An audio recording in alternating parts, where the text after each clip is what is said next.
Actually, Frank's talking to them. Give them a second then. You still got that cold? You've had that for like 10 days now. More than 10 days, yeah.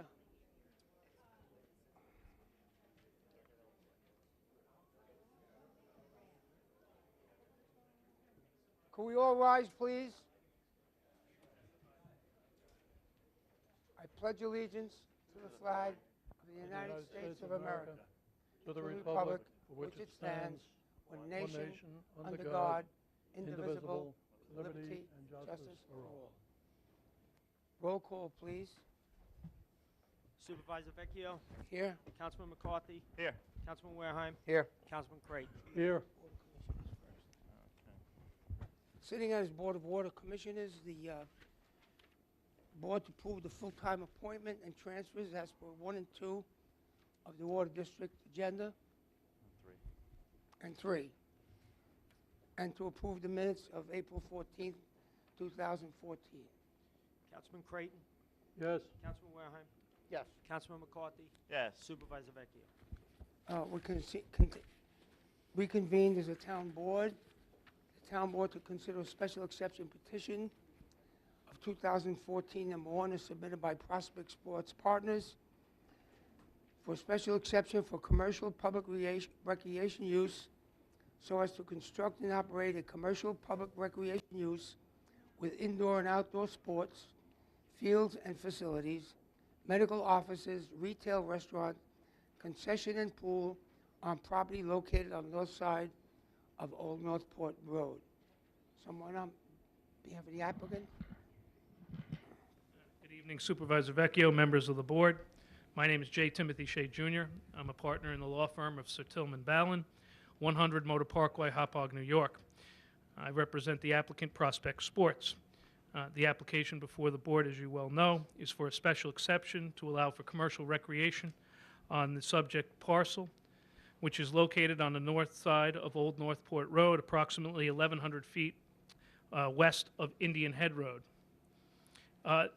This project is unique both for the area and unique in its design. It includes, in addition to outdoor sports fields and an indoor sports training center, medical office space for sports-related injuries and sports-related treatment. As you may see from the site plan here, we have located the sports fields on the westerly side of the property, located the indoor training center in the middle of the property, and the medical office space immediately adjacent there too, thereby centralizing the location of all the buildings within the center itself.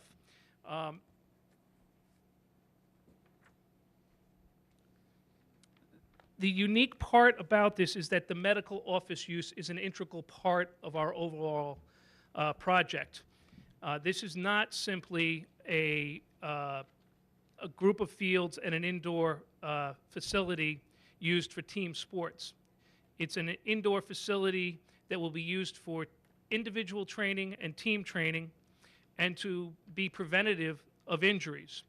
Part and parcel of my client's business is that they film and they use computer-generated graphics in order to address the mechanics of the people who are engaged in athletic endeavors. By doing this, we have been able to approach a number of different medical providers with regard to jumping on board within the medical space so that they can utilize our information and technology in diagnosing injuries, preventing injuries, and rehabilitating injuries.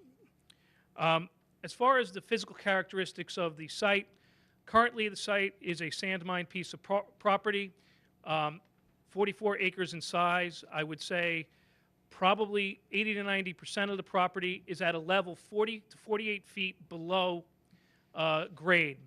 As you approach the property and you come into it, immediately to the right on the plan, to the east, you have residential property. However, there is a slope adjacent within the green area, sloping upwards and out so that there's a 40-foot rise in the property as we approach the east side of the property.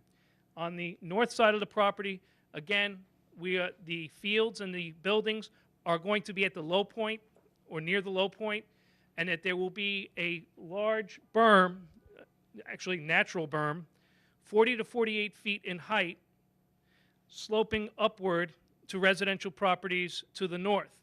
Should be known here that the sloping goes up and back and plateaus approximately 40 to 20 feet from any residential property. The buildings are at a minimum 152 feet, designed at 152 feet from the nearest property line, so that the placement of the buildings is both away from residential neighbors and lower than the residential neighbors. The medical buildings in the blue, if I may,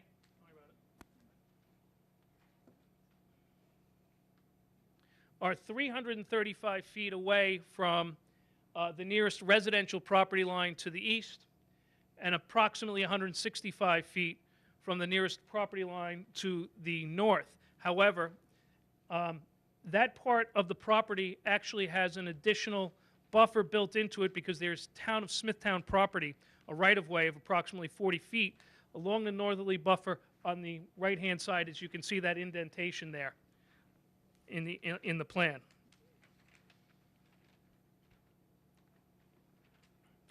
The application includes certain variances that we realize that we will have to go for with regard to height of the buildings, height of the light poles, and greater outdoor occupancy on the recreational use than indoor occupancy, or square footage, actually.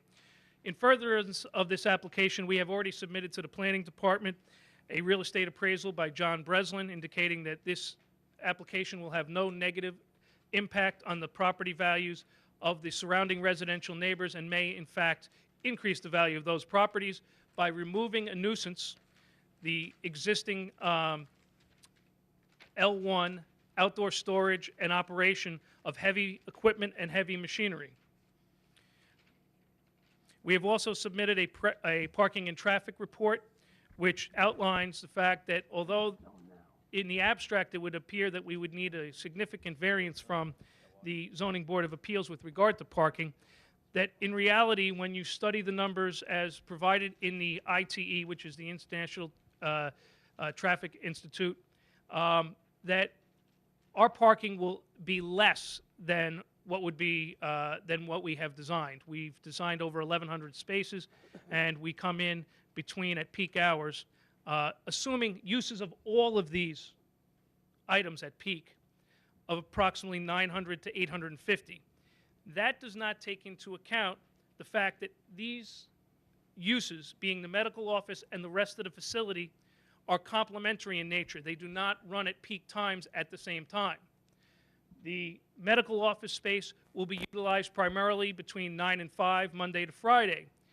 The outdoor fields for tournaments and play will primarily be used Friday evenings, Saturday, and Sundays, and that's when you would expect the fuller capacity on those fields. The parking analysis that we provided and was unable to make that differentiation, and nor does the town code, but we have the essentials of a shared parking, which we believe will be more than adequate for the most populous event that we may have during the year.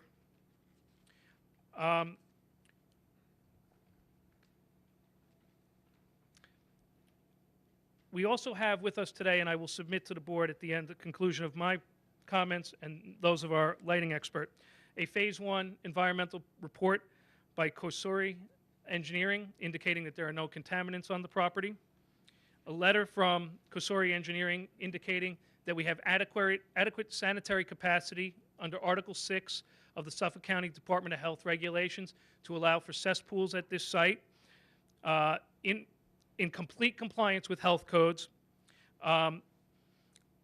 being that we are permitted up to 26,671 gallons per day of discharge, and the project that we have designed only comes in at 18,913 gallons a day of discharge. We also have a photometric study and lighting specifications which we will submit and which will be joined by some brief testimony by our lighting expert to explain the lighting on this property and the reason why we believe that it does not in any way impact or will impact any of the residential neighbors to the north or to the east. We also have a visual and audio impact study which we will submit for further consideration by this board. I would like now to tailor my comments simply to some of the items that were brought up in the memo from the Planning Department, which I received earlier today, so as to make sure that we address all of the open items that were instituted in that memorandum. Counselor, just one point. Earlier in your remarks, you indicated that this would replace L1 zoning. Yep. It's not Well, L1, it's light industrial zoning. Yes, light Okay, industrial. I'm sorry, Okay. light industrial zoning. I apologize. that's okay. I go to different jurisdictions, and Yes. sometimes I confuse them. First and foremost, with regard to the variance for more outside area than inside area, with regard to the commercial recreation portion of the property, we've had numerous discussions with planning. We went back through the codes, and it turns out that that provision was enacted in late 1980s. As of 1993, it had not been updated at all.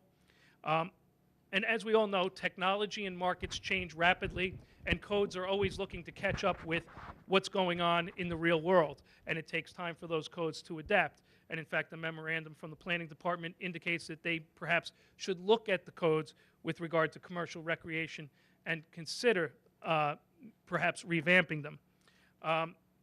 This commercial recreation model of having outdoor fields in conjunction with indoor fields is something that is being done more and more. The medical part is something unique to this project. However, you may know that there was the Ultimate Games down in Central Islip, which is continuing on. They have 7 fields and a large indoor facility, which they are under site plan review for, et cetera. These things are becoming more and more popular. As a result of the fact that, you know what, schools don't have the room for all of these people nor the money in order to afford it.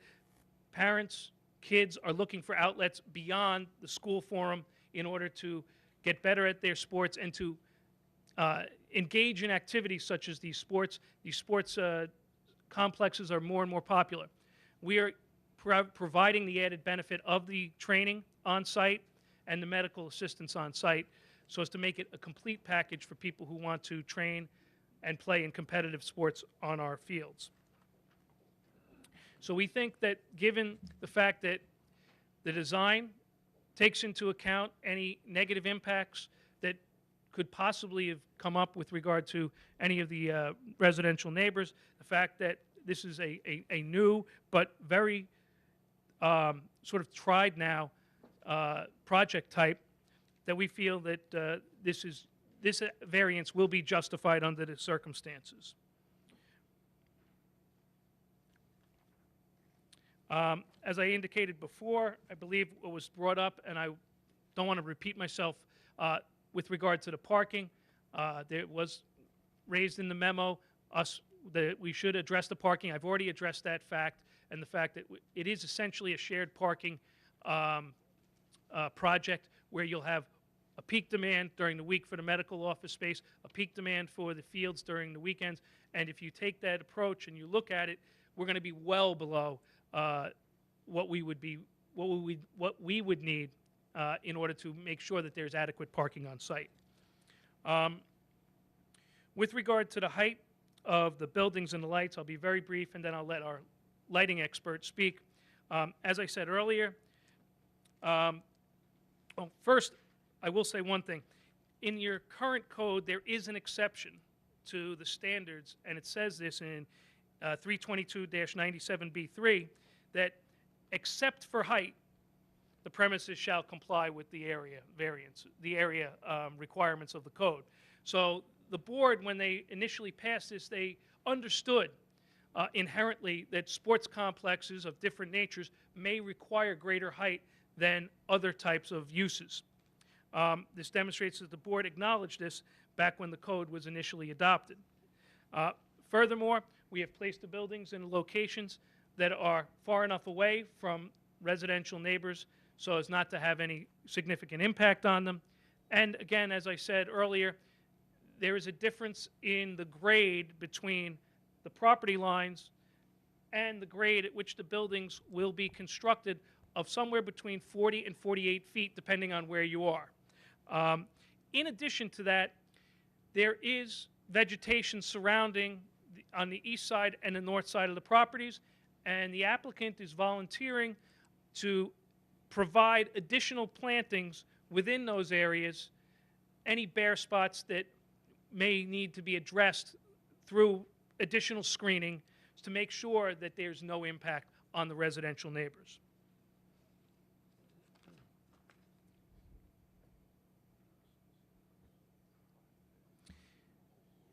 With regard to one other comment I think that I saw in the memorandum was with regard to our phasing plan. Our plan would be to phase it in up to 3 phases. Phase 1 would be the outdoor fields, the concession area, and the storage building. Phase 2 would be the rest of the sports facility itself. We would hope that Phase 1 would open within a year so that we don't lose next season if everything goes right. And then come back in for do Phase 2, and once that is up and running. And then Phase 3 would be the medical office space. There may, if all goes well, we may be able to truncate the phasing and possibly allow for the medical office space and the bulk of the rest of the sports complex to be constructed at the same time, but that is unlikely. Let's see. I believe that there was a mention in the memo of time restrictions, and there was a question as to whether it would be closed at 10 o'clock or not. We are proposing that we would close at 11 p.m. This is consistent with another sports complex, and as you'll see from our lighting expert, the moment 11 o'clock hits, the lights are hit. Because they're LED lights, they go out. There's no extended time for the lights to cool down, as in standard athletic lights. So without any further delay, I want to bring our lighting expert up to speak very briefly about the lighting, because I know that that may be a particular concern for the neighbors. Well, I have a question. Oh, certainly. One of the outdoor uses that you're proposing, will they be golf driving range? There will not be a driving range. Okay. Well, that's on the record. Correct. Okay. No driving range. Just to note, the counselor did submit the affidavit of posting. Oh, yes, I'm Thank you. sorry. Thank you very much.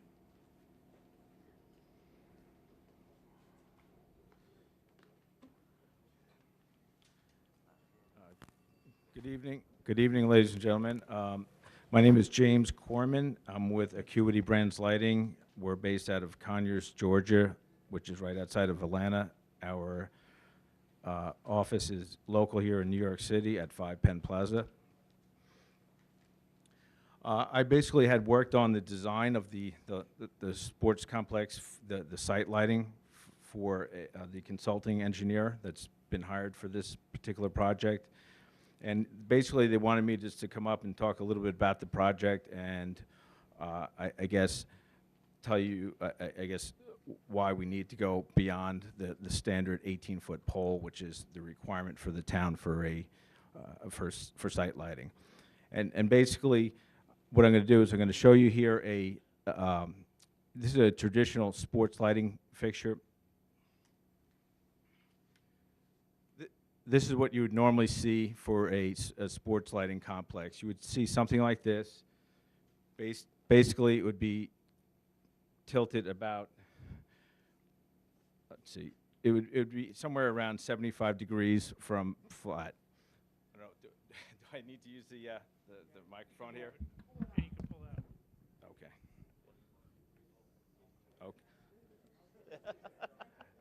Actually, if you don't mind, can I go without it? No, it's got to be. Yeah. Okay. There you go. You can hold it for 'em. Okay. Yeah. Okay. So basically, the traditional sports lighter is about 1,000 to 1,500 watts. Excuse me, and it's tilted around somewhere between 45 degrees, which is about here, and about 75 degrees to capture most of the parts of the lighting ball field. You have different areas that you have to concentrate on. You have the infield, you have the outfield. In this particular case, we have multiple sporting type fields, and basically we're not using something like this. So what you see right here is not going to be what's used for this application here.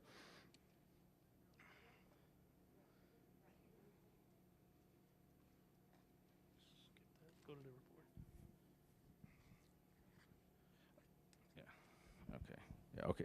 Okay. So basically, what Tim has here is it's an LED board, and the beauty of using LED, and the town of Smithtown is actually currently switching over to LED for the roadway lights and a lot of the indoor lighting. So now this is taking it to another level. It's taking it to a sports lighting type application, and basically the LEDs are designed to be very precise, so you can use less energy, but also you don't have to tilt the fixtures back.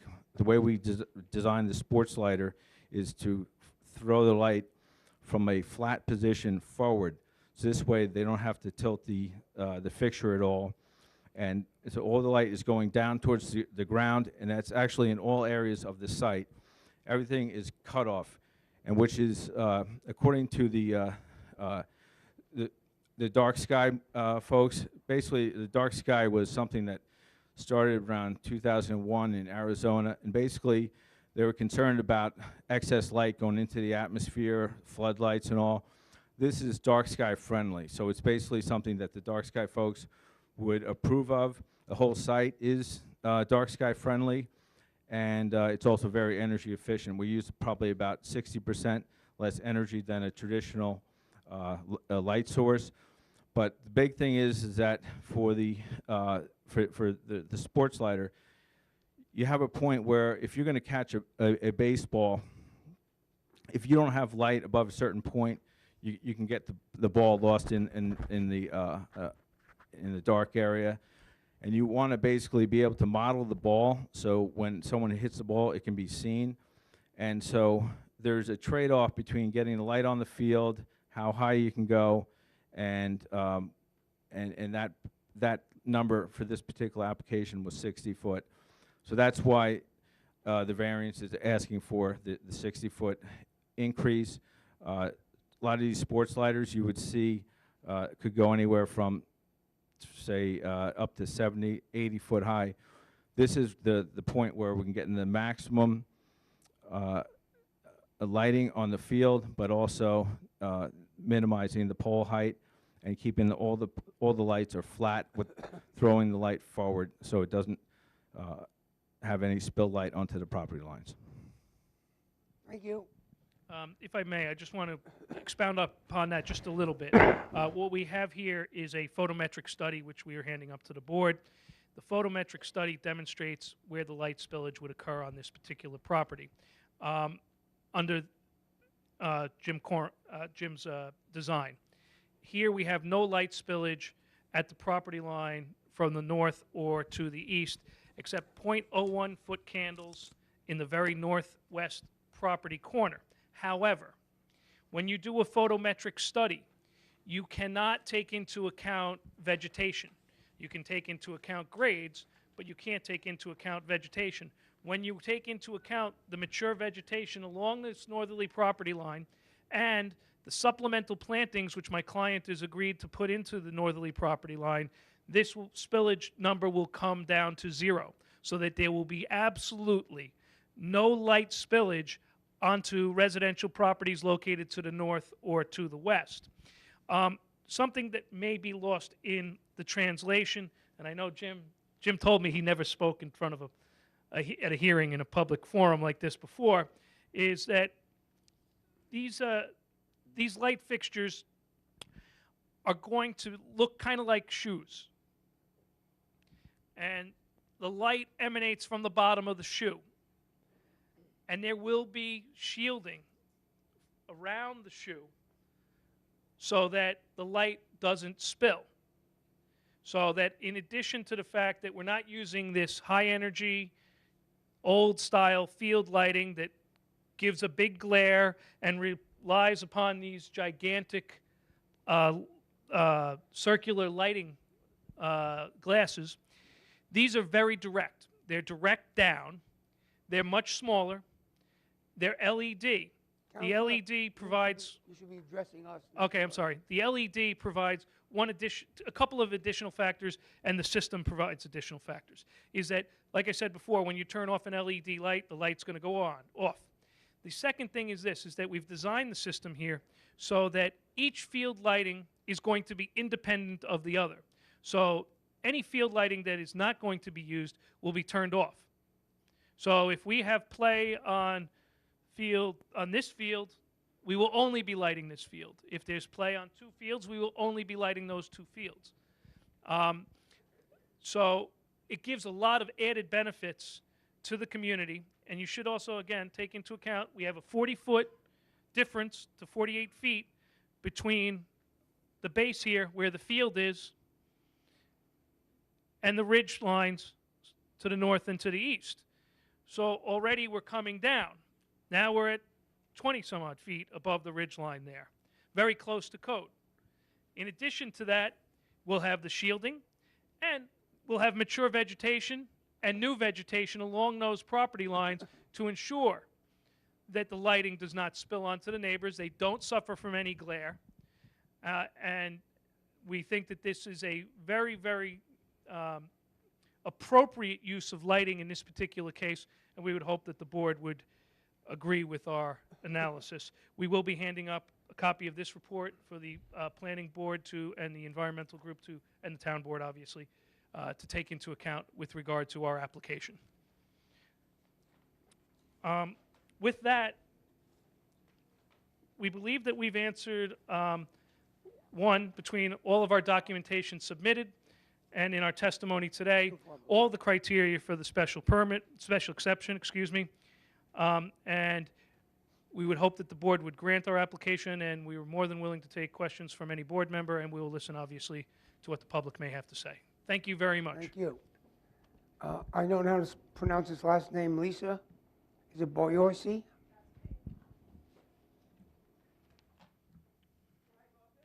Right up here, ma'am. You have 3. Well, you have 3 minutes to improve. Yeah, that's right. Hopefully I can get my point across in 3 minutes. So I think he's the equivalent to me as a snake oil salesman. Well, you need to dress up. I am, Okay. believe me. And I really am I live right on the condos to the east side of this. And I am very upset at, quite frankly, the magnitude of the size of this complex that they are proposing. I don't think it's necessary. We have Flynn Field right down the street with 4 gorgeous also fields that can be used. The fact that this is 5 fields, and he did not address the swimming pool that is also in the proposal. The time where he said Friday evenings until 11 p.m., we didn't hear about Saturday or Sundays. I have no idea on the impact. I know that they say that everything has been submitted to the board in terms of property values. What about us? Do we ever get to see that? You know, and quite frankly, Mr. Breslin, you know, I don't know what he says in his report. We haven't seen anything like that. The other thing that was not addressed is the traffic. As far as I'm concerned, it's Indian Head Road. It's one way in, one way out. We have not heard anything about the impact on the traffic to our community. It's not only where we live, it's lighting, it's noise. We haven't heard anything about loudspeakers. We hear about lighting. So in my mind, to the residents, nothing has been addressed quite clearly. If the lights went off at 10, would that make a difference? You know what, honestly, I don't know how high those are. He said 60 feet. I would have to see what that impact is in where we are. He says that it's the field's lighting. I don't even know how high it is in the parking lot, which would be directly alongside of us. So, you know, absolutely 11 o'clock is crazy, but also the size of this project is crazy. And I'm a registered nurse. When I hear things about medical facilities, I kind of have to laugh. I don't think those are necessary either. Okay, Yeah, well, please. ma'am, all of these reports and all these applications are on file Right. at the planning department. You certainly have a right to go and look at those. You don't need an appointment, just go in and they'll show them to you. Okay? Sounds Okay? good. Yep, thank you. Tim Shea Jr.? Okay. Jim Corman? Okay. Sean Lehman?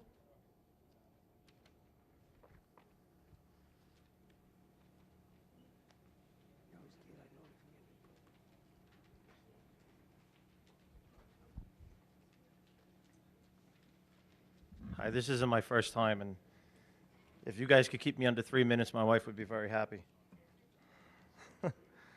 Mr. Supervisor and members of the town board, my name is Sean Lehman, and I'm president of the Kings Park Civic Association. In July 2008, the Kings Park Civic Association hosted a meeting between residents who reside near Santilli commercial developers, representatives of the New York State Department of Environmental Conservation, and property owner Anthony Santilli.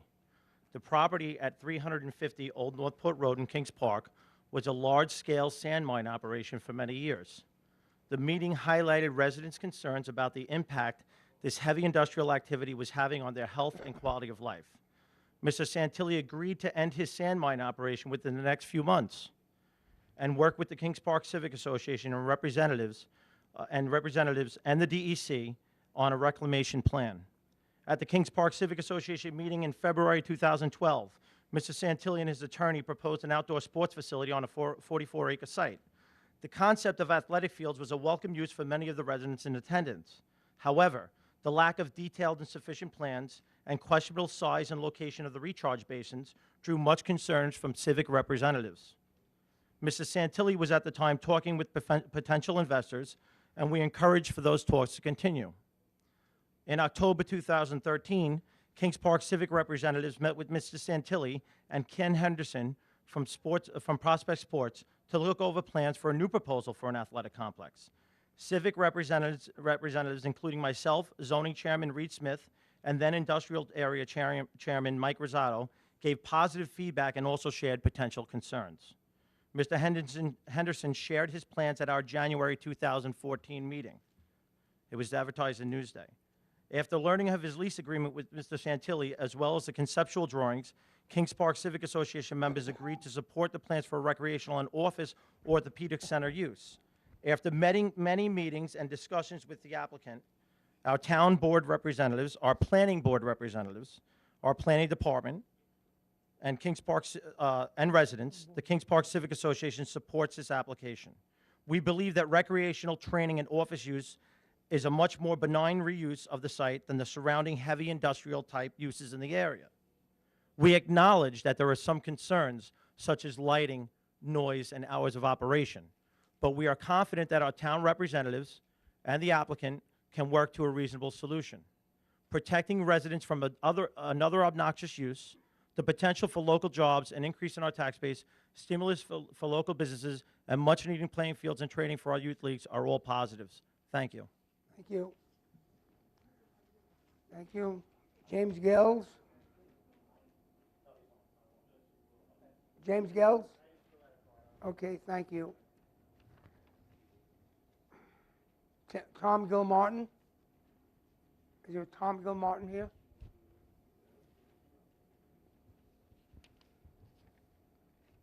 Seth Cantadella? Oh, that's Hi, Tom Gilmartin. I am a resident of Kings Park, directly affected by this. I live at 25 Marvin Drive, which is directly opposite the property. I happen to have some experience with facilities like this through other town facilities, rentals, and things like this. I've seen the proposal that Ken had presented to the Civic Association. Right now, that property is a blight. I also have a background in commercial real estate, so I know that it's not really usable for much else besides this use. I think that they've addressed most of the concerns that I had as a resident. One question I would ask is regarding the gate at the corner of Marvin and 5th Avenue, 5th Drive, if that would be a throughway or only used for, I was told it would only be for Mr. emergency Martin, you have vehicles. to Oh, I'm sorry. Raise that here, so he'll hear it. I'm sorry. My one concern would be addressing the gate at the end of Fifth Avenue and Marvin Drive. If that would be a throughway or strictly used for emergency vehicles, that type of use. But I believe as a resident and someone that's directly affected by it, I would definitely support this use for this facility. Thank you. Thank you. Seth Catandela?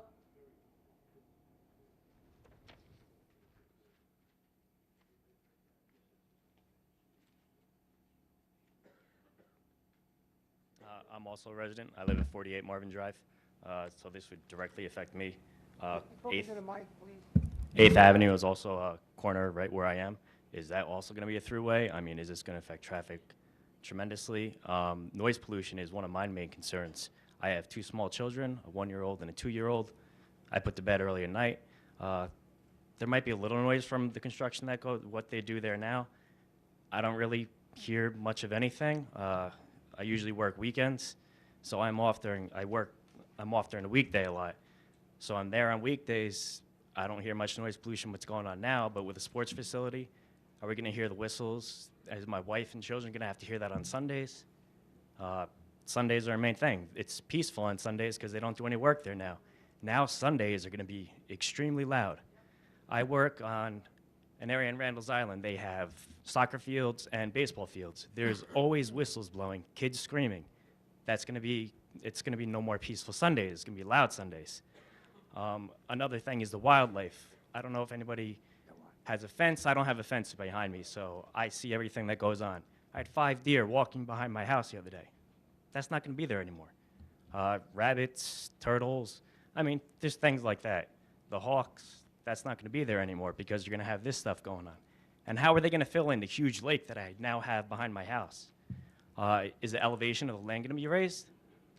I heard that before I moved in years ago, there was supposed to be a 50-foot barrier, 60-foot barrier from my house, part of my land, but they went right up to my land. So that wasn't addressed back then. Are they going to address that now?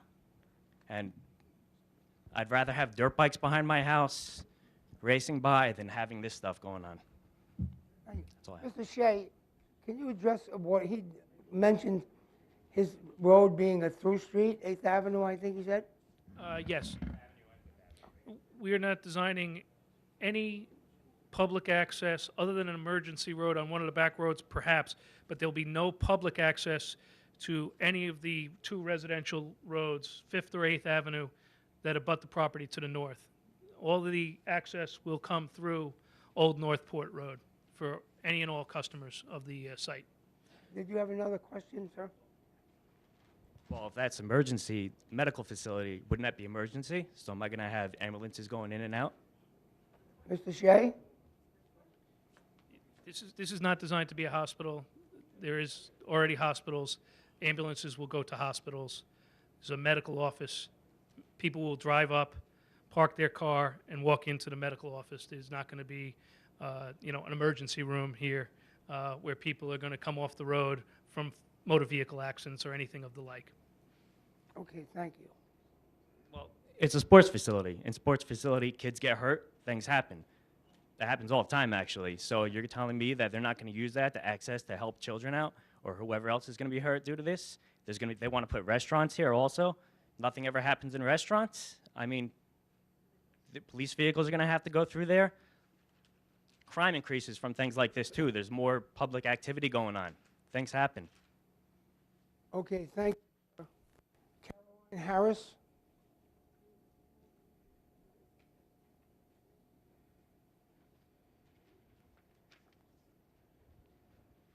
Hello, I'm a resident in Kings Park. I'm actually backed up to where they want to build in Country Point, Kings Park. My community, a lot of people couldn't show up tonight because of the last-minute notification that we were given, nor were we unfortunately given enough detail, because at first I thought, oh great, I have an 8-year-old son, we're going to use a sports complex behind us, and then finding out about the lighting and 60 feet high. I mean, our homes, we have like just a 5-foot fence line that's behind us, and the lighting issues are going to be tremendous to our community, along with the noise and the whistleblowing, which I wasn't even aware of until now.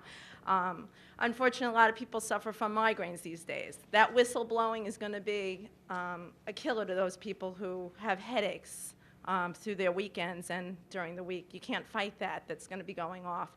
I mean, you buy near a fire station, you kind of know it's going to go off every now and then. You buy near the train station, you know it's going to happen. But we bought in this community not knowing that there was going to be this type of noise level and lighting and issues that other people are bringing up tonight. And it's kind of a little scary that your home is going to be turned into, you know, some place that you're not going to want to live. So my fear is that I'm going to want to move out of Kings Park with knowing that this complex is going to have 60-foot lights, whistleblowing, and, you know, the proximity. And I have to say, the pit, you know, we do get the motorcycles and things running around in there. What about the hangouts at night? I get calls from the superintendent of schools because my son's in the school district.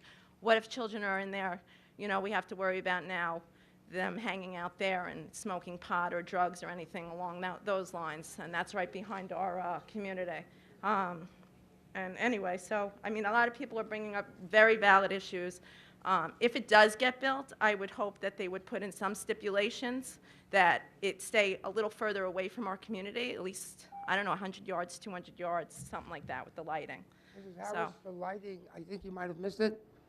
48 feet of the lighting is below ground of the 60 feet. Well, that's a little more Okay, self-assured. and So- further, if you want more information, as I indicated earlier, their plans, all their thoughts, what they want to do, is all on file in our planning department. Okay. So you'll have an opportunity to view it. But like I said, I'm just hoping that enough stipulations are put in to protect the people who live around the neighborhood. Thank you. Bernadette Leahy. Did you sign in?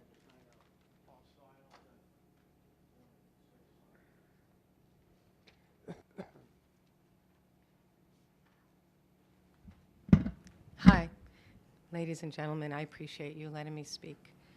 I would like to, I'm on 22 Marvin Drive, so I also am directly affected by this. Could I ask you a question? Who is responsible for putting up the variance sign to let us know that we have this meeting? The applicant. Okay. Would you mind very much if I show you something? Sure. Okay. This is the sign on the corner of Marvin Drive and Fifth Avenue. Okay. That sign is all the way to the fence. That if I wasn't looking for that sign, I would not have known about this. I got the letter in the mail. Well, no, go back to the mic, all right. because we're recording. We'll get your phone back. I got the letter in the mail, and I made some copies of the letter, and I tried to distribute it because I called up and found out that the only people that were getting it were 200 feet from where this was occurring. That's like nothing. Then I also called up, and when I was talking to them, I also found out that they don't have to let anybody know about this until 5 days before. On the other side of Indian Head Road, down Old Northport Road, there was umpteen signs for the meeting that was on the 13th of last week for whatever they're going to put over there. 5 days before I went to see where our signs would be, there was nothing at all on Old Northport Road. Nothing, not one sign. There were two signs. That's one of them. The other one, I didn't even see where it was at the end of the other corner, where everybody was concerned about. So that's one concern. Why was the signs hidden? Why were we not given enough information? My husband made copies for me, of which I distributed. I went by the condos. I'm just telling you, I feel people have a right to know. Whether this is a good thing or not, the truth is, I really don't know. My question to this, and you might be able to tell me that I can find it. I know I heard you say that, and I'll have to find out where I can get more information is. Like she said, well, I'm not even thinking about, I wasn't even thinking about smoking pot. Is it going to be legally allowed for them to have alcohol on the premises? Because if they're legally allowed to have, you know, there's sports facilities, a lot of the places they even sell alcohol. And then you're going to be dealing with not just noise and not just kids, you're going to be dealing with irate parents, you're going to be dealing with arguing. I have 3 kids that went all the way from 4 years old all the way up to college to play soccer. And I know I've coached. I know that sometimes the parents can be worse than the adults. So that's another one of my concerns, because I don't want to be hearing that. I don't want to be hearing the arguing, the drinking, the cursing. I don't want to be hearing all that. I was concerned about whether or not they're going to be coming through. Now, this is one of my questions. A lot of times when they come in and they get things approved, everything's great, it's not approved, we're not coming through your street, we're not coming through your street, we're not coming through your street, and lo and behold, 2-3 years down the line, they're coming through the street. So, you know, how long is this, when they say they're not coming through the street, how long can they stipulate this? 10 years, 20 years, 30 years? You know, that's my question. I'm not that familiar of how to do this, but these are the questions I have. Because a lot of times, you know, you see things and they, it's going to be one way, and it turns out to be a total another way, and then it's a mess. And once you know, once things get passed and they start rolling, you can't go backwards. Okay, let me see if I could address one or two of your items. One, the 200 feet, that's part of the town code. Whenever there's an application, property owners in the radius of 200 feet must be notified by mail. So they have posted, they've said they've done that, and they signed an affidavit saying that. Also on the signs, they also post an affidavit saying they've placed the signs at intersections or locations that are going to be visible. In terms of traveling down the streets, those streets are public streets, and I don't think they control that. So if I were visiting the sports complex, maybe I might come down that street, maybe I'd go Old Northport Road. So I don't know that we can address what streets people will travel on to get to the sports complex. Mr. Supervisor. If I may just say, there's no reason for them to go through Marvin Drive and Fifth Avenue to get there unless it's open for them. Mr. Supervisor. Yes, Mr. DeRubies, our planning director. Okay. Maybe it wasn't clear to the audience tonight. What is before the board is what is called a special exception permit. And this is to answer your question about changes. When an applicant applies for a special exception, it's not a zone change, it's a special permit, like a license. Okay. What is granted is exactly the plans that are submitted to this board. Any change in those plans, other than something that was directed by this board, needs a new public hearing. Okay. And so if we're going to change the access roads, which no one is planning to do anything except for a possible consideration of emergency access. And by the way, just for the public's knowledge, we're the ones who requested emergency access because there's only one way into this site. In case that road is blocked, we need some other way to get in, usually during a hurricane or something like that. Every one of our condominiums, multifamily sites have emergency access routes. They've only been used during times of hurricanes. They haven't been used at any other time. So this site, the plans that you will see are the plans, if you come to my office or the planning department's office, those are the plans that are given. In other words, where the play fields are going to be, where the buildings are going to be, and where the parking lot is going to be, that is what is given. We're also asking, and they're providing us information, exact locations of the lighting fixtures because we want to evaluate that particular item. So as far as understanding that there will be changes in the future, if there are changes, they come back to this board. Thank you very much. I appreciate that. And what about the alcohol rule? Who makes that decision? Well, alcohol, they were licensed by the state of New York, Alcohol and Control Beverage Code. We have nothing to do with that. So it is possible that they will be served. I don't know the answer to that question. You don't know. All right. Thank you so much. Thank you. Adolf Edler. Thank you. My mind's a little slow. How much is this project going to cost? Sir, could you, Mr. Edler, Mr. Edler.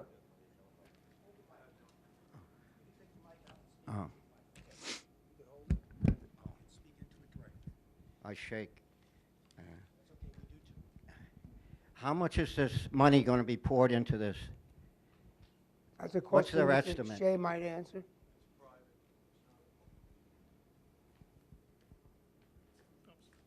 Can I have that? Yeah. Thanks. We anticipate the construction costs to be $33 million. To complete it? Correct. How Mr. many Edler, Mr. Edler, you got to talk to the microphone Oh. because it's being recorded.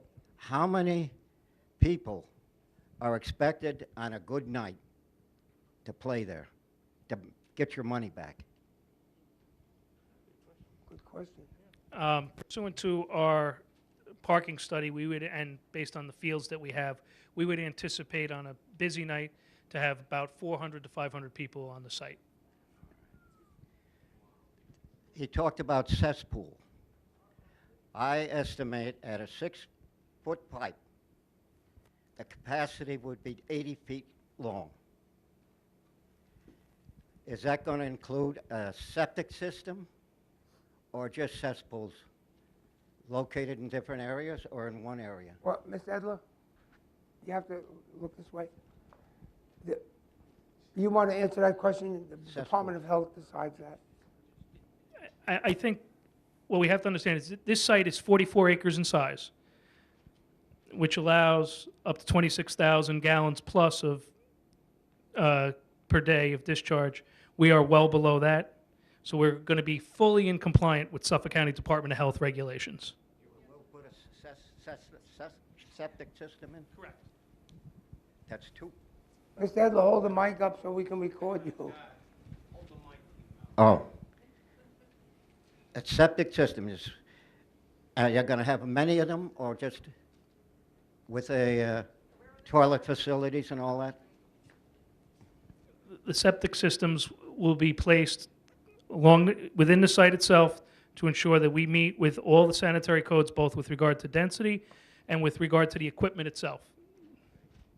Now, the Kings Park Road is how lower from Marvin Drive? Marvin Drive is back here somewhere. I wish you had a better map here. This doesn't give us enough detail. Well, Marvin Drive's up here and Kings Park Road is down here. What's the difference in the height? I'm not sure about the difference in the height between Marvin Road and Kings Park Road, but the difference between the top here at the property line and the bottom here within the site is going to vary between 40 and 48 feet. And how high would the lighting be? Where would these top things been? The lighting for the fields only, and this may have gotten past, I'm sorry if I was inadequate in explaining. The lighting for the fields only will be 60 feet in height within the 40 to 48 foot crevice that was dug down as a result of the sand mining. All of the parking lot lighting, all the lighting next to the medical building will be 18 feet in height as provided by code. So that'll be above Marvin Drive, those lights. If you're at, you said 40-something feet, and then the posts were what? The light posts were what? 60, 60, so. less 48, So 48 from that, that's 20 feet up 12, higher, right? 12. 12 feet higher. Yeah. So we will be able to see those lights from Marvin Drive. But you also have a buffer. I'm not an apologist for the applicant, but if you heard, there's a wooded area up at the north there. If I may. There'll both be a wooded area buffer between the two, and from the grade here to the top of the lighting will be 12 feet. Your street lighting on your street is 18 feet in height. So this lighting will be below your street lighting on your street.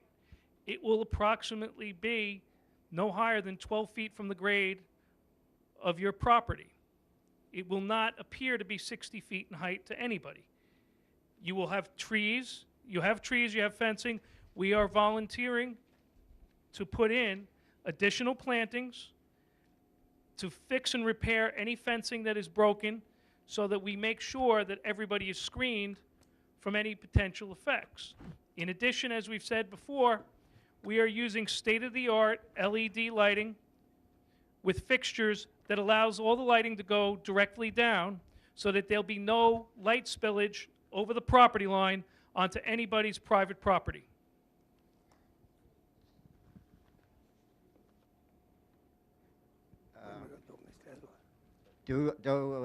Is sand going to be moved around?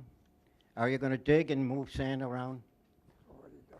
There will be no sand mining as a result of this project. We are keeping the grade essentially what it is. Obviously, there will be some grading, but we are not removing any material from the site. Now, Thank you, Mr. Adler.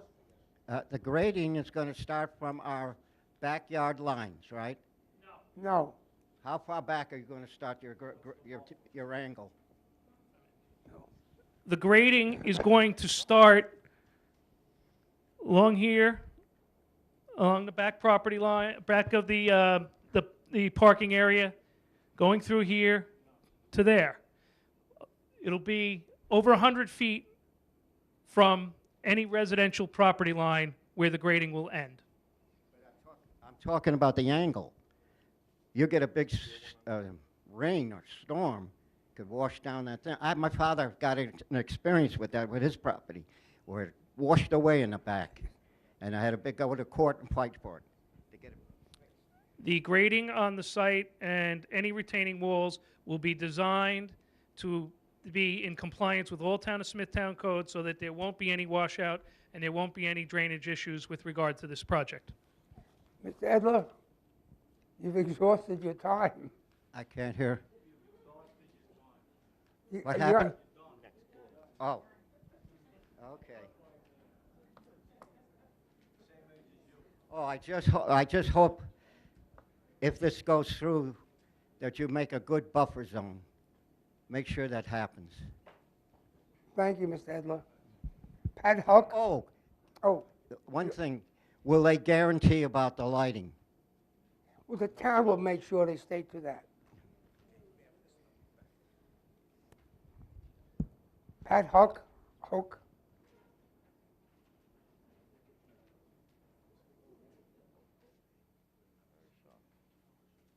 That's Huck, right? But they're Yankee managers. Thank you. I've been asked to represent our homeowners association from Country Point. There were a couple of questions that they had. Without hearing tonight's meeting, I will just try to address what hasn't already been covered. Concern for drainage, and if and when there are cesspools, that the drainage not be towards our property lines, because our property is as low as your projected parking lot is. What I'm also saying is there are 17 homes along the east fence that are 50 feet away from the fence. Lighting, yes, is an issue. Sound is an issue. And another concern is if you have 1,100 cars, what about the air quality issue for the residents who live in our condo? Another answer to a question that was brought up earlier about the gate at Marvin Drive and Fifth Avenue, that gate is for an emergency road for our development. That property, that road that is the indent that's shown here, is our emergency road. We want to be certain that it maintains only for our use. Another thing that is to be brought up, vegetation. The buffers that exist are no more than weeds. The trees that are there were planted by the birds. They've dropped cherry seed, they've dropped other seed. Those trees wither and die. It's like the tree that grew in Brooklyn. Wait long enough, it'll be gone. That vegetation buffer needs to be thoroughly thought about. And furthermore, when we talk about existing fencing along these buffers, have a good look. Those fences are 75% damaged or gone. There is no existing security, and our homeowners would like to be sure that when we say we live in a secure community, we would like it to remain secure. Mr. Shea, Thank can you. you assure of that? Pardon me? Mr. Shea? She's talking about fences. Can you? Briefly address all of her points, if I may. With regard to drainage, we are required under New York state law and federal law to make sure that all of our water is maintained on our site. We can't have any drainage spill over onto anybody else's property whatsoever. And we are required to provide the town with a plan that shows that, and we are required to construct that plan in accordance with what we provide to the town. With regard to the emergency gate, more than happy to talk to Country Point with regard to that. We hadn't necessarily given thought to where our emergency gate would be, but we will talk to them. As far as supplementing the vegetation on the east side of the property, we're more than happy to do so.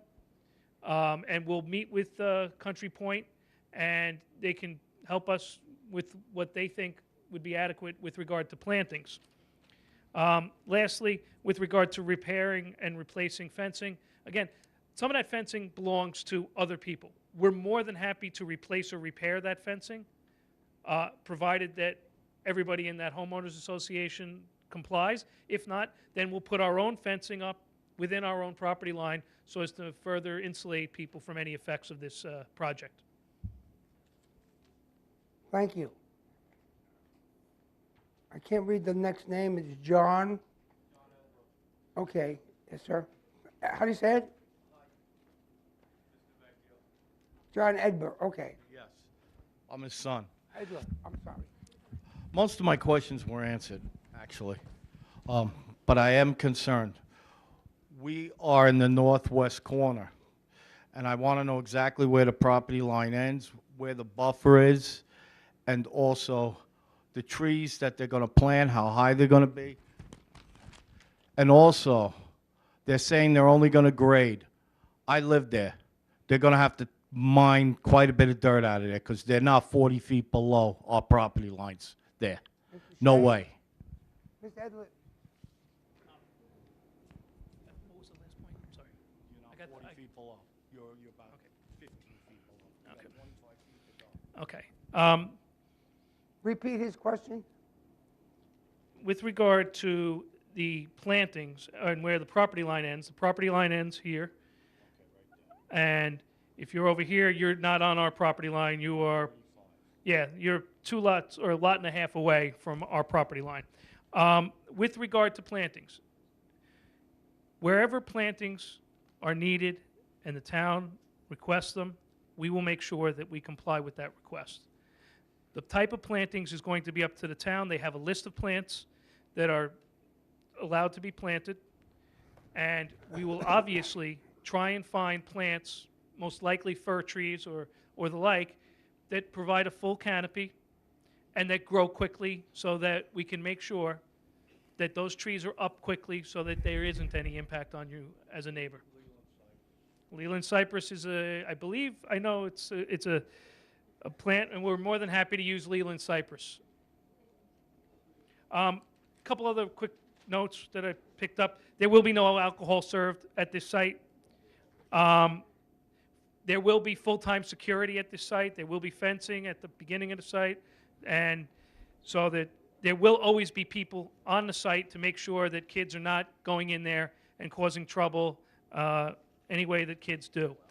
Furthermore, we should note that we have talked to some of the neighbors, and they have complained about the motorbikes that are ridden by and quads by kids in that area. That should discontinue as a result of this. We are going to make sure that that stops.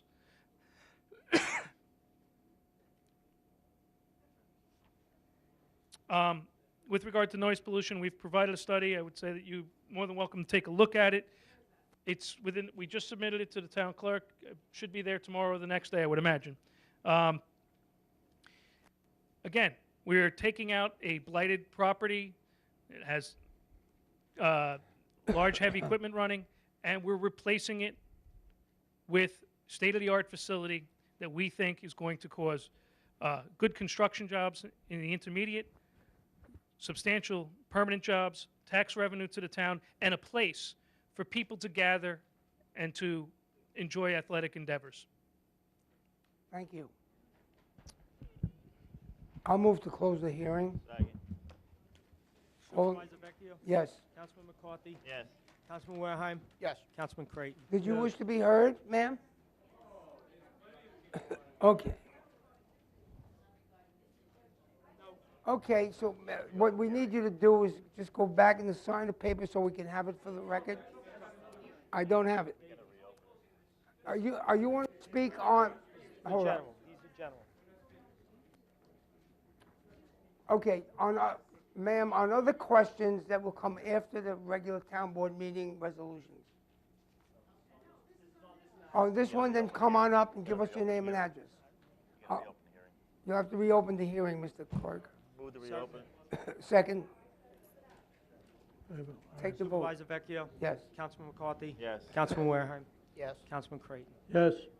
My name is Sharon Lasher. I'm also a resident of Country Point. I live at 25 Mohannis Way. I'm on one of those 17 homes that backs that fence, and I hear a lot of controversy about the lights. My question really involves what happens when the lights go out. I am a school administrator. I work with 7 school buildings, and when the lights go out, the trouble begins. We have evidence very often on Monday mornings of drugs, alcohol, and sexual activity on our fields. And when the police come, which they often do, and security comes, which they often do, people scatter and they hop 6-foot fences very easily. And my concern is what's going to happen with security after your place closes. I understand the lights are going to be on till 11. You questioned if the lights would be better off being shut off at 10. Regardless of when they shut off, what controls are going to be in place for after that time? Mr. Shea? We will employ 24-hour security on the site.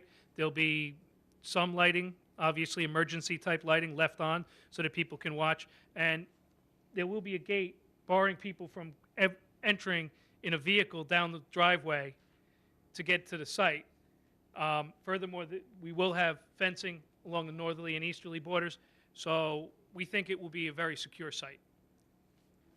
When the lights do shut off, how will you make sure that all those cars and all those people actually exit the facility at that time and don't hang around till 3 o'clock in the morning? We will be ushering them out, and there will be parking lot lighting, obviously, and we will usher all of the people out of the facility, just like any other facility would once they close. My second question is, there was some construction done on the sand mines, and some of us suffered shaking to our homes and cracks in our foundations. How can we be sure that that won't happen again with this construction? We won't be using the same type of machinery that the current occupant was using that was causing all of those problems. Okay. Thank you. Okay. John Fanuca?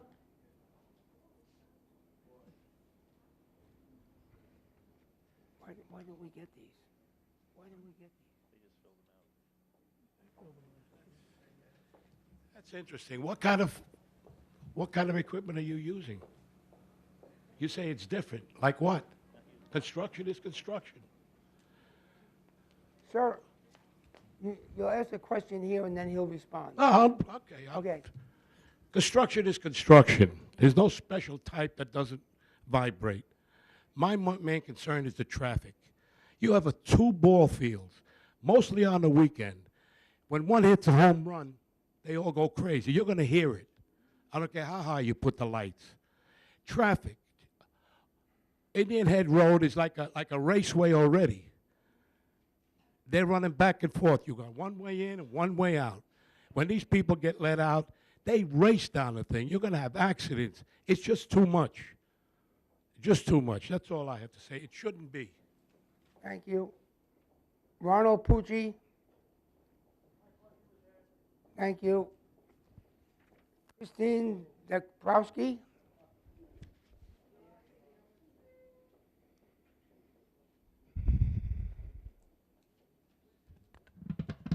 Thank you. Most of the questions were answered. I represent Marvin Drive. I'm Christine Dabrowski, 40 Marvin, and everything's back there. But anyway, the big concern is was the sand in the beginning. And now we have Lake Marvin back there. We have geese. We got everything back there. But this is going to resolve, we hope, something besides the sand mining, besides entertaining kids and everything. We're going to have something of a buffer, better than we've had now. And all I can say, I think it's a positive thing. And I think the Kings Park Civic Association, the Chamber of Commerce, they've all concerned, and they agree. So there's got to be something wrong somewhere. And I have like a 50-foot buffer zone behind because I've been watching it for 30 years and making sure it stays that way since Greg Zernicke. So not for anything. I hope it goes through, and I wish you luck. I'm sorry. Thank you. But one other thing, the security. He's right, because the kids behind Marvin Drive between 5th and 8th Avenue, there's parties every night. I mean, there's barn fires, there's bottles, and the whole works now. I just hope the security is safe. Thank you. Thank you. Janet Hickman. Right now, my biggest concern is, why is it so huge? We have a ball field just a few blocks away, Flynn. When they have a big home run, we hear it. And we're blocks away. We're not just feet away. The lights come through our window. We have a stepdaughter who is sensitive to hearing as it is, and this will be going on all night. She goes to bed by 8:30 every night, and she can't stand any noise. We have a quiet community. It's basically retirees. But now you're bringing in 1,000 cars, and every car can hold at least 4 people. How many people is that? And that's a truck route. You've allowed all these trucks down Northport Road to be there. And they're using Indian Head Drive now as a throughway. They race you for that light. It's a miracle that more people haven't been killed. There's kids going down the road on scooters with a truck coming right at them. Now you got people, even more cars coming down. Now that's my little back way to get into the neighborhood. That's my little access route. It's going to be gone because it's going to be cluttered with hundreds of cars. Why couldn't it be sized down? Why does it have to be so huge? 500 people is more than enough. 1,000 it's insane. Do you want to answer that, Mr. Shea?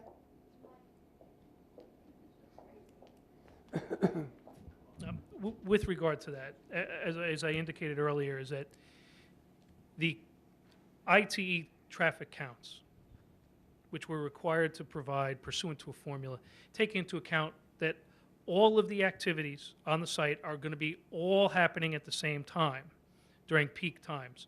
So when you take all of those activities, being the medical office space and the fields, and they're all used at the same time, that would generate, theoretically, 900 cars.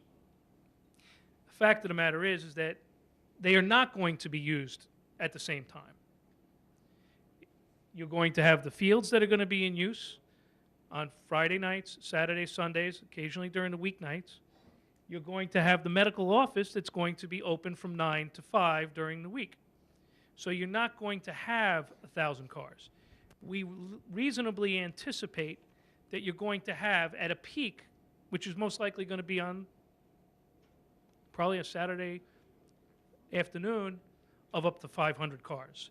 But it's not going to be 1,000 cars, and it's going to be people coming and going as games are going on throughout the day. It's not going to be 500 cars running in at once and 500 cars running out at once. It comes in drips and drabs.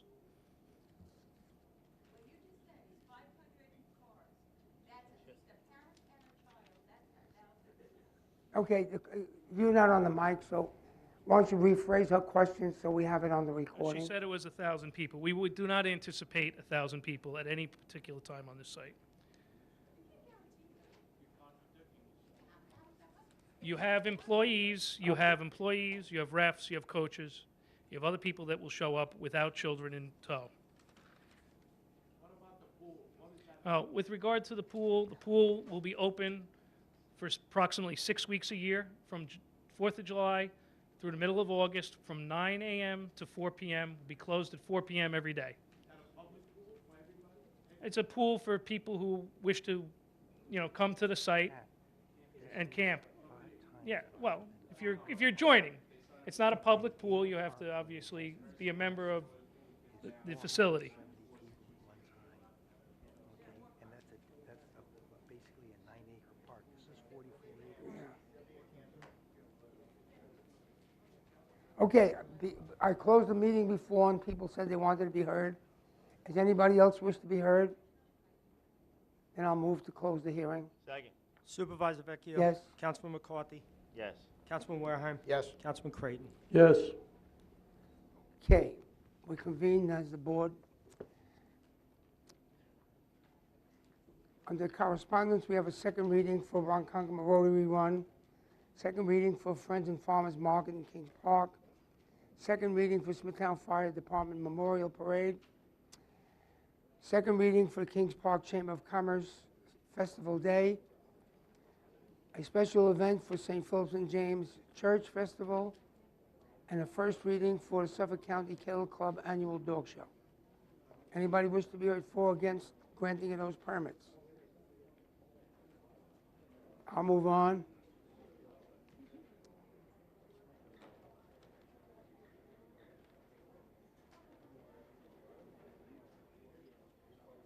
Town Board to authorize the clerk to advertise for public hearings to be held at 7 p.m. on May 22nd at the Senior Center to consider the town's entry onto certain real property, one located at 310 Smithtown Boulevard in Nesconset, and the other property for us to enter onto is located at 420 Middle Country Road, Smithtown.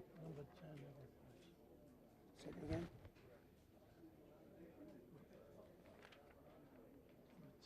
Yes. To enter on property at number 10 Everett Place in the town of Smithtown for the purpose of removing and rehabilitating the property. Councilman Creighton. Yes. Councilman Wareheim. Yes. Councilman McCarthy. Yes. Supervisor Vecchio. Ladies and gentlemen, ladies and gentlemen, we have to conduct the meeting. They don't even hear you. They don't care. I'll continue that.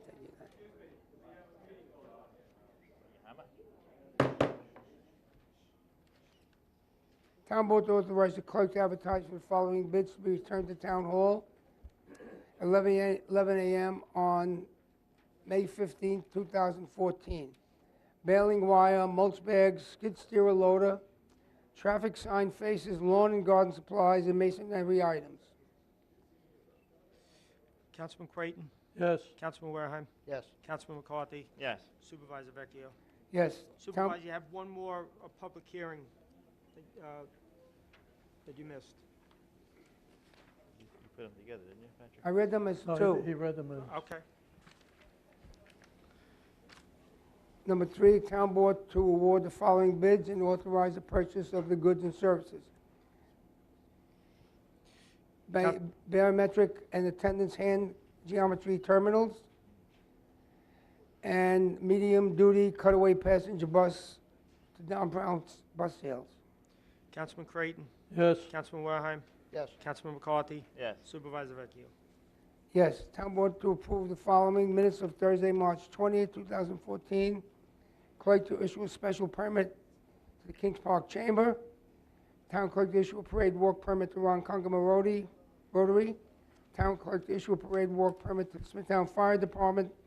Town Clerk to issue a special event permit to the Friends and Farmers Market in Kings Park. Town Clerk to issue a special event permit to St. Philip and James for their annual festival.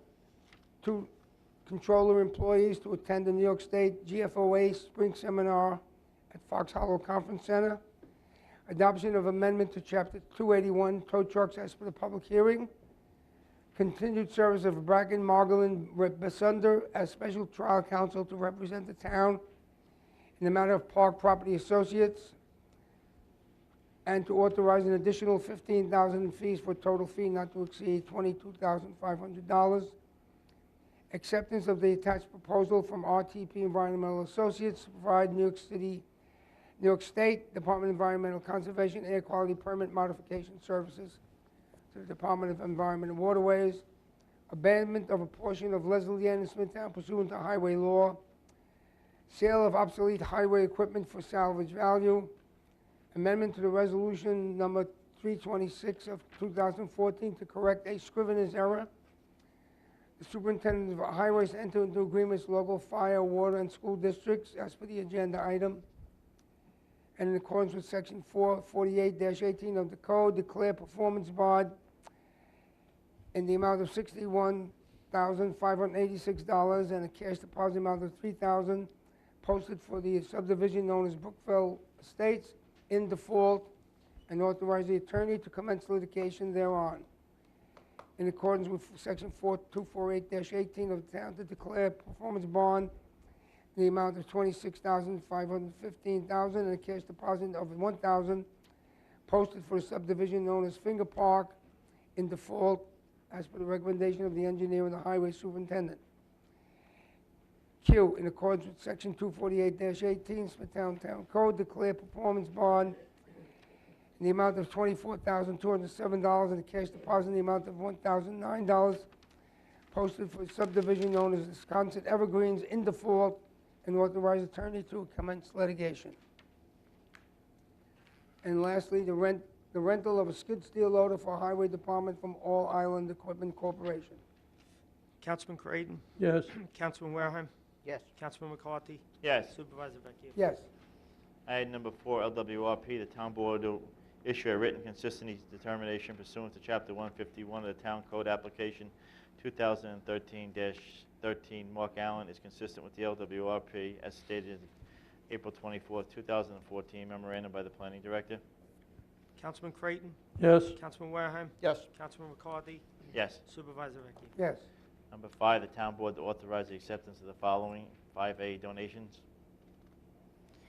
Councilman Creighton? Yes. Councilman Wareham? Yes. Councilman McCarthy? Yes. Supervisor Vecchio? Yes. Item number 6, the town board to authorize the controller to execute the following as per 6A, B, C, and D, a transfer and increase in accounts, a release of cash deposit, and a transfer. Councilman Creighton? Yes. Councilman Wareham? Yes. Councilman McCarthy? Yes. Supervisor Vecchio? Yes. Item number 7, the town board to authorize the supervisor to execute the following in the form approved by the town attorney as per 7A, memorandum of agreement with Cornell Cooperative Extension of Suffolk County. Councilman Creighton? Yes. Councilman Wareham? Yes. Councilman McCarthy? Yes. Supervisor Vecchio? Yes. Item number 8, the town board to approve settlement in the following matters for recommendation of the town attorney as per 8A and B, $1,147 and $110.16. Councilman Creighton? Yes. Councilman Wareham? Yes. Councilman McCarthy? Yes. Supervisor Vecchio? Yes. Under personnel, town board to approve the following personnel matters as per A through H, 9H of the printed agenda. Town board, part-time appointment, salary change, seasonal reappointment, seasonal reappointment, seasonal reappointment, seasonal reappointment, seasonal reappointment, and seasonal appointments and reappointments. And we have one read-on seasonal appointment, and reappointments as per the attached list for the Public Safety Department for the position of Park Attendant 2, the Public Safety Department. Councilman Creighton? Yes. Councilman Wareham? Yes. Councilman McCarthy? Yes. Supervisor Vecchio? Yes. Okay, that concludes resolution. Anthony DeRasmo.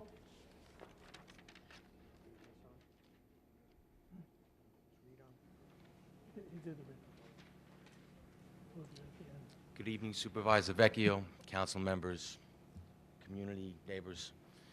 I'm here obviously about the closure, temporary closure idea of Montclair Avenue for the traffic issues. Sort of concur with my neighbors, Kevin and Mary Ellen Sconzo, about I think we need a little more consideration of time, longer than a week. We were thinking maybe a little bit longer, maybe a month or so. Hold that mic down for yourself. Yeah. Too loud, I know. I speak. No, he's not loud enough. Oh, sorry. Ironically, on my way here tonight, I don't know if any of my other neighbors noticed the 100-foot skid mark in the middle of Montclair Avenue. My son wanted to be here tonight. It starts at the excavation right where the wooded property begins, and it extends past the entrance of the town yard. It's pretty impressive, actually, and I heard it when it was being left its mark upon the road. My son wanted to be here tonight. He's singing in the St. Patrick's Choir rehearsal. I couldn't sway him from that. But last Saturday, right when the weather started to get nice, I sent him to the mailbox on a Saturday morning to pick the mail from the box. And he came in with a terrifying story of almost being hit by a car. We've been back and forth on this issue, and I appreciate the open dialogue with the board members regarding hearing us about our concerns. In the least, the traffic should be slowed down, speed bumps in place to stop the cars from exceeding 60, 70 miles an hour in a very short stretch of roadway. My house at 135 Montclair Avenue is 70 feet from a stop sign on the corner of Rutherford, which no one pays attention to. If you were to put a police officer at that corner, I guarantee he would make a quota at the end of the month by writing tickets for people running stop signs. But as they proceed past my house, which is 70 feet from the stop sign, they're doing way faster than the recommended speed limit before they get to the end of the road. They're speeding as they go past their residential driveway. In the past, I want to thank Supervisor Vecchio for his open dialogue with listening to some of the town yard issues regarding air pollution, dust. We made some suggestions regarding sprinklers to keep the dust down now that the summer season is upon us. Today alone, we've had fires in our community due to the lack of humidity in the dry air. I believe that's still a concern with the yard. Sprinklers would be nice to keep the dust down and the moisture in check so there wouldn't be a fire. I believe that's in the plan, have sprinklers to keep the dust down. Yes. Yes. Where is that stop sign exactly? Rutherford and Montclair Avenue. And it's a bus stop in the morning, and I often see cars go past buses, which is absolutely ridiculous to me, and I don't know how they get away with that. Well, can I just say, well, you know, as a police enforcement matter, we certainly will call the police and write to them and ask them to monitor that a little more diligently. That may be of some help. It won't be there all the time. It would be nice to see a presence from time to time. Okay, I promise you we'll be calling them. In fact, Mr. Creighton can do that. Yes. That was already tried. Thanks to Mr. Creighton, he made calls over to the inspector of the 4th Precinct. It's been put out to the 4th Precinct car to make every All right. effort to park there. They're too busy. They go, we had them there 2 days. They can last 10 minutes Okay, a day. okay. You Yeah, should they be know on me the by mic. my first name when Okay. I call there too, Bob. Okay. Thank Mr. you. Demoustiis, you can't answer back because you have to be recorded. Okay. Mr. Creighton tried, I will try. I failed, Mr. McCarthy, Mr. Wareheim. We'll keep pounding it, okay? Okay. Well, let's see what happens. Thank you.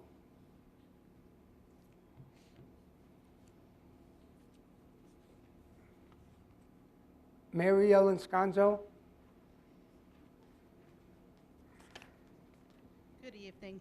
I had emailed all of you today. I'm hoping you received it, the letter that I wrote to Mr. Mitch Crowley, because I've been being in contact with him over the years of the safety of Montclair, even before the transfer station. And I just want to reiterate, but that gentleman already said, to take a look at Montclair. The kids were out playing today, and I live directly 2 houses from the stop sign.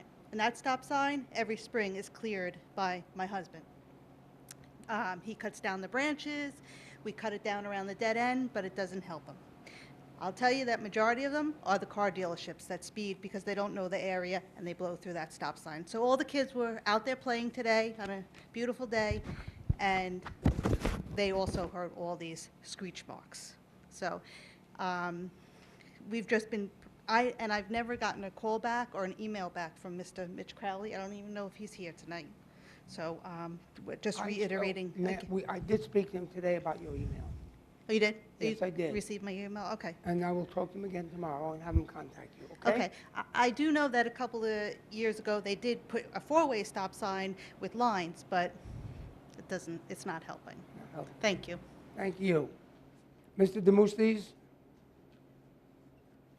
Thank you, Supervisor and Board.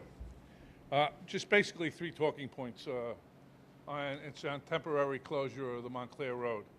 I think the board should consider talking to Mr. Crowley in reference before this even happens. And I like the idea, and I know it's scheduled for the 12th, but the issue is going to be school buses. And before the school and the school bus drivers start to complain with a temporary closure and that they can't turn around in that intersection of Montclair and Rutherford, we're going to have to somehow talk to them and find out what would be the best method for them to pick up the students and get in and get out. That was the reason why, in our proposal, a cul-de-sac would be put in so that the school buses could turn around. And then the second item that I wanted to talk about is what the other 2 people have spoken about, is the length of time. 1 week's time really doesn't get a lot of data. One, you're going to have confusion in the beginning, so obviously drivers trying to figure out alternate routes, you're not going to get good data. But maybe over a month, a period of a month, you'll then see the changes made or changes by the drivers on how and where they go on alternate routes, okay? So I think a month would be better to collect data on. We've already been collecting data for a month and a half on what's going up and down the roads, so what's another month? And in reference to stopping of vehicles, I personally, this past week, working in my yard and working on my boat, have stopped 3 cars on the north end of Montclair, which is the dead-end piece. All 3 of them are racing down the road, and then they realize they're on a dead end. They come back down the street, and it was people test driving brand new cars. Okay, and I'm telling you, they were going down 40 and 50 miles an hour on a single residential dead-end street.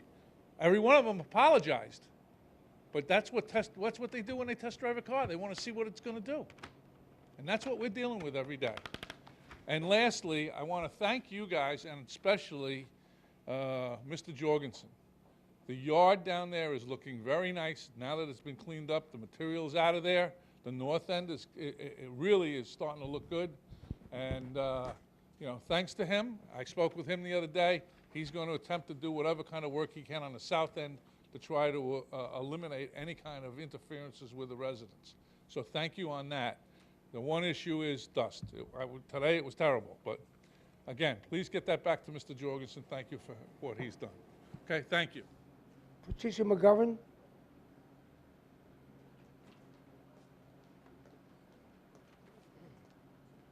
Good evening.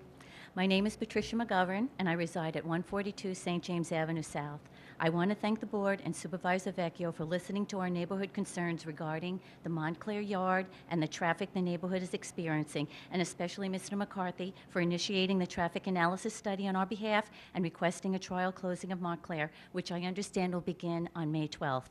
After reading the article in the Smithtown News regarding the traffic analysis, I called Mr. Crowley, Director of Traffic Safety. Based on that conversation, I learned the following: that all the roads in Smithtown are highly overcongested, and that no one refutes the fact that Rutherford is being used as a shortcut, as he feels is Arlington Avenue. The daily averages quoted from Montclair, Rutherford, Arlington, Jefferson, and Ketchum was based on vehicle traffic going in both directions. The data boxes could determine the type of vehicle, whether it was a car versus a truck, and also the speed the vehicle was traveling.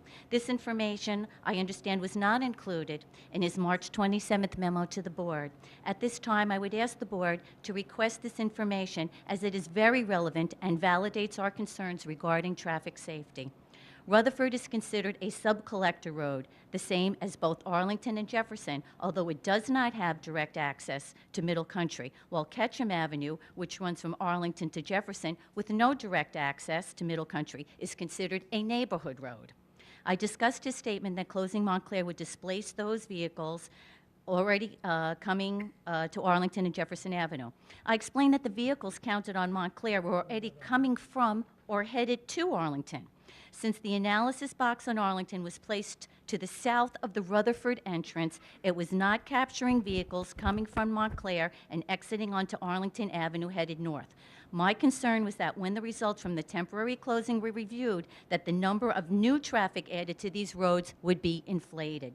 On Tuesday, a counter was put in place to the north of the Rutherford Street entrance for that vehicle analysis. When speaking to Mr. Crowley, I was outside on my deck, and the noise of the traffic going by was so loud, he couldn't hear me. So I had to go inside to finish our conversation. There has also been an increase in truck activity through the neighborhood headed to the Montclair or the Highway Department facilities. I called and spoke with Mr. Jorgensen, the Highway Superintendent, on Wednesday. First, I thanked him for the great job I think he and the Highway Department are doing in Smithtown. I then explained neighborhood safety issues with the truck activity, and he did not hesitate to respond that he would put a call out to his drivers to not use Montclair Avenue. I appreciate his response, and I hope he is able to accomplish this, but as of today, I have not noticed any decrease in town truck activity. I have also placed calls to other businesses whose trucks were coming through the neighborhood going back and forth to the Highway Department, and very clearly over the 2.5-ton unladen limit signs posted on both Rutherford and Montclair, advising them their drivers were blatantly ignoring the signs. They didn't seem to be too much concerned about the penalties or the enforcement of these violations. This has become a very time-consuming and frustrating endeavor. During the last 3 years, this lovely, quaint neighborhood has turned into the Route 25 service road, as evidenced by the 1,200 to 1,300 vehicles daily seen per the data analysis. Now the possibility of an apartment complex, when completed, adding an additional 1,000+ vehicles to the already overburdened roads is overwhelming to our neighborhood, especially knowing that a lot of that traffic will be heading right through our neighborhood if Montclair is not closed. We should not have to feel we need to become the Rutherford Street Patrol to keep our neighborhood safe. We should not have to give up the quality of life we have worked so hard to achieve and become the solution to the congestion on Middle Country and other roads. Thank you. Could I just address the question of the yard? All of this started when we had some discussion at our night meetings regarding how we were going to change the use of that yard.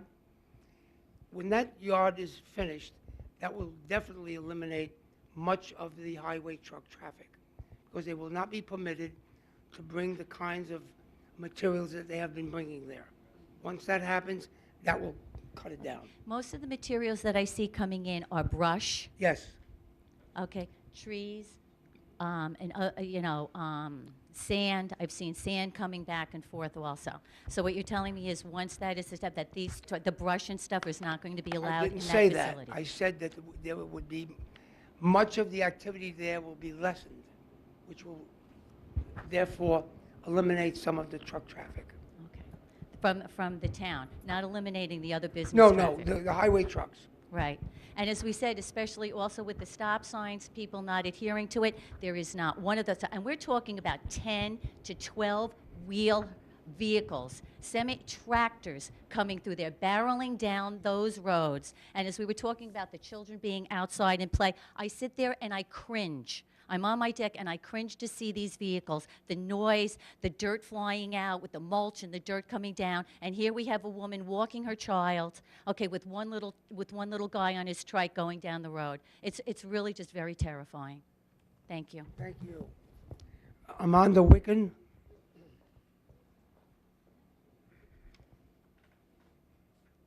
Hello. I would like to voice my concerns with the Smithtown Animal Shelter. Can you talk into the mic, please, Amanda? Sorry. Okay. I would like to voice my concerns with the Smithtown Animal Shelter. I'm the co-director of a 501c3 animal rescue that rotates between the Long Island municipal shelters to rescue the animals who we feel are in the most need. To date, our group has pulled 50 animals from the Smithtown Animal Shelter. Amanda, could you take the microphone out? In my hand. I don't think we're hearing you. Okay. Okay. And talk into it. To date, our group has pulled 50 animals from the Smithtown Animal Shelter. It was 2 dogs and 48 cats since September of 2013. I'm here today because I have grave concerns about the unsanitary conditions and poor care the animals in the shelter are receiving. The cat room smell is pungent, even with the windows and doors open. There's dried urine visible on the walls from floor to ceiling, and the litter boxes are unkempt. I have visited the shelter numerous times and have never seen anyone cleaning. I've also never seen the director present, which is pretty shocking and not the case in any other town shelter I've been to. The biggest concern with the animal shelter is the lack of vet care available for these animals. They are living in squalor. They have fleas and ear mites, some mite cases so severe that the cat's ears are bloody and folded over with permanent damage. Sorry, I'm not a good public speaker, I'm a little nervous. They also have internal parasites, including roundworms, coccidia, and giardia. Some appear to have ringworm. All of the above are extremely contagious to cats, dogs, and humans. All of the cats are living amongst each other, passing these parasites around and around. They're not even receiving annual vaccinations for rabies and feline distemper. This poses a risk to not only each other, but also the visiting public. Many cats have been there for several years. Many are suffering from dental issues, so they are underweight, drooling, and lethargic. They are in extreme amounts of pain. Between the parasite treatments and dental surgeries on the animals we have taken from there, thousands of dollars have been spent on medical supplies and vet care. One of the cats we took had a tick embedded in her chest so deeply that she needed surgery to remove it. She had spent more than 2 years at the shelter. Another had dried out and bloody paw pads, which our vet said looks to be the result of chemical burns. He had spent more than a year there, receiving no medical attention. 2 of the cats we took each spent more than 6 years there. None of this is normal by any other town shelter standards. There appears to be no effort towards caring for the animals nor adopting them out. After a staff member insinuated that the director does not like to spend money on vet care, specifically dental surgeries for the many animals within the shelter who need it, I felt compelled to look up the shelter's adopted budget, only to find that of a $655,911 budget, only $10,000 is being allocated annually for the vet care of more than 100 animals. That is 0.01% of the total budget, whereas salaries account for 93%. Given that the conditions are so poor, one can't help but to be upset and question the entire system. The ASPCA defines animal cruelty as when a person willfully deprives an animal of food, water, or necessary medical care. They list signs of abuse or neglect as tick or flea infestations, wounds on the body, patches of missing hair, extremely thin, limping, all of which exist within the Smithtown Animal Shelter. I bring this to your attention today because action and change is needed. Please do not let the shelter go on operating the way that it has been and endangering the welfare of more than 100 animals.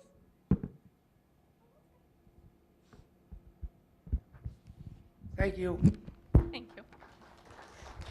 I'll move to close the meeting. Second. Supervisor Vecchio? Yes. Councilman McCarthy? Yes. Councilman Warehead? Yes. Councilman Creighton? Yes.